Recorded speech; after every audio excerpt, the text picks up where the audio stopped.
we are living in a time of much longer lifespans, so much so we have these phrases today such as 60 is the new 40, which is, thank goodness, I think, for many of us. By that standard, of course, 90 is the new 70. And if we look around in Japan, and the age standards set by Japanese politicians, we could actually say that our speaker today is only just at the prime and peak of his career.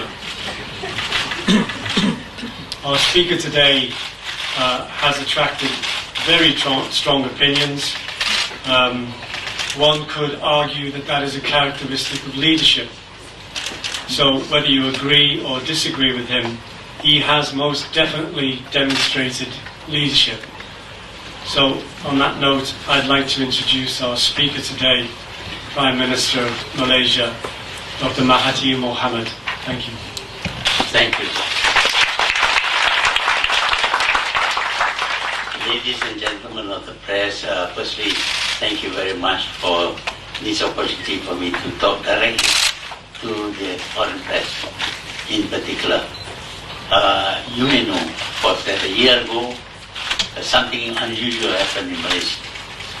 Ever since independence, Malaysia was governed by one party.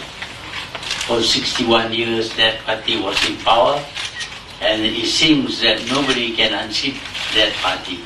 But in the elections of 2018, we overthrew that government, and now we have a new government in place.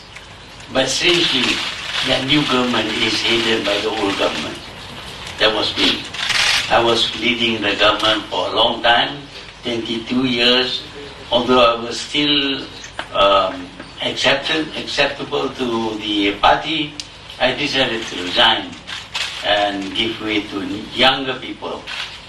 But unfortunately, the two prime ministers who followed me was not very popular, and people came back to ask me to again do something about the problems faced by the country. And in the end, I was forced to join the opposition and form a coalition with the opposition.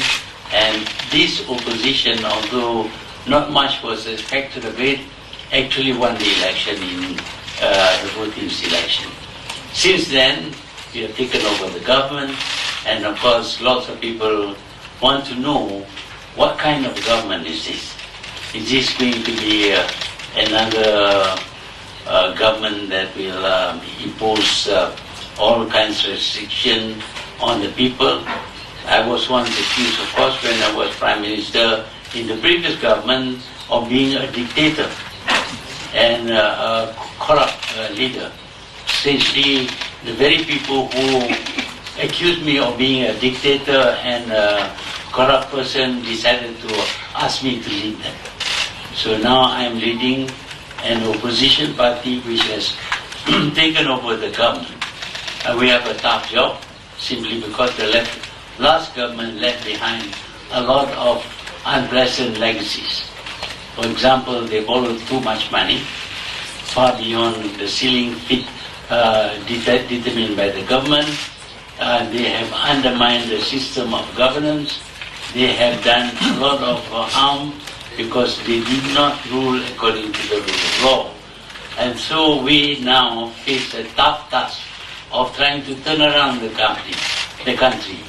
In the first place, of course, we need to pay our debts. We need to reduce the debts to a reasonable level so that it doesn't swallow up all the revenues that we make in the process of governing the country. At the same time, of course, we need to reconstitute almost the ruling administration because they too were affected by corruption. And we are left with younger people who are not very experienced. At the same time, of course, I must admit that the new government is not is without experience. For 60 years they've been fighting against the government. They know very well how to oppose, but to become the government is a different matter, and we are slowly adjusting ourselves to become the government and not the opposition.